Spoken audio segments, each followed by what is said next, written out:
off with the first speech. I can see clearly now. It's going to be Nathalie Moya, and she'll be introducing herself to you.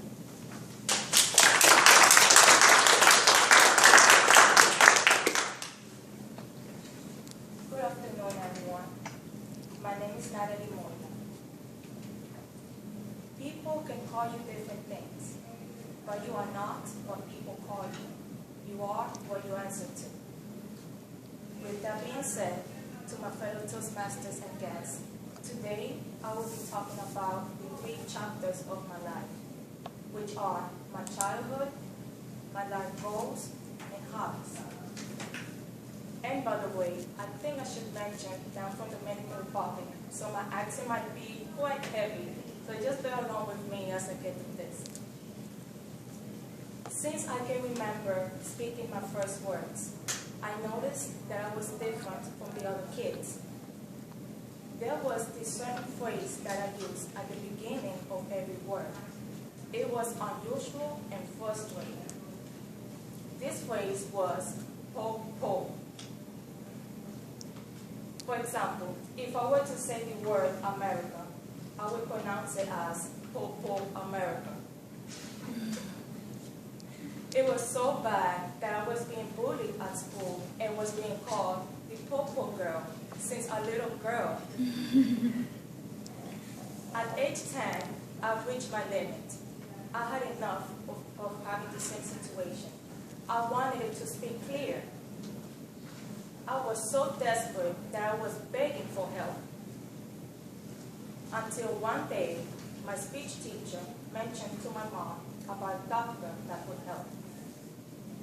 On my first visit to see this doctor, I was diagnosed with severe tongue-tie, in which is a condition that reduces the movement of the tongue and keeps it for proper speaking. And my only solution was surgery. At that point, I was kind of skeptical about having surgery in my mouth because that's something kind of weird to me. But then as the doctor explained to me the procedure, I gone along with it and had surgery. After my surgery, it did not take long for my healing. Soon after, when I started to talk again, po-po was no longer in my vocabulary.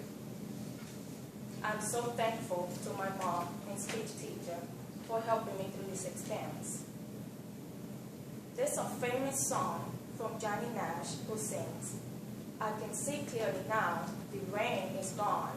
In my case, it would be, "I can speak clearly now, the po-po is gone." Second, my life goals. Life goals are things that we all set and challenge ourselves to achieve. My life goals came to me in a very different way. Growing up with a brother who has autism, I have learned how to deal with disabilities and special needs.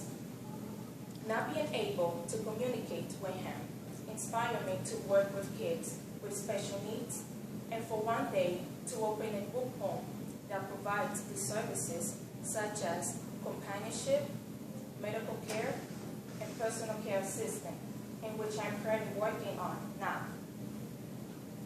I'm also taking classes to become a Medicaid provider of the state of Florida in order to open a group home. This would put me a step closer in achieving my goal, and as well to put me in a great position to succeed as an entrepreneur. Third, my hobbies. My hobbies are reading and sewing. Reading books helps me expand my mind, and it gives me knowledge and wisdom. I get to use them in my everyday life and share with others as well. My second hobby is sewing. Sewing and designing clothing is truly my joy. It teaches me patience and it keeps me focused. It is a very rewarding feeling to wear my own design as I am wearing today. Finally, What I have learned from my life experience is that timing is everything. By joining Toastmasters and being part of a wonderful group of people, I look forward to great success. Thank you.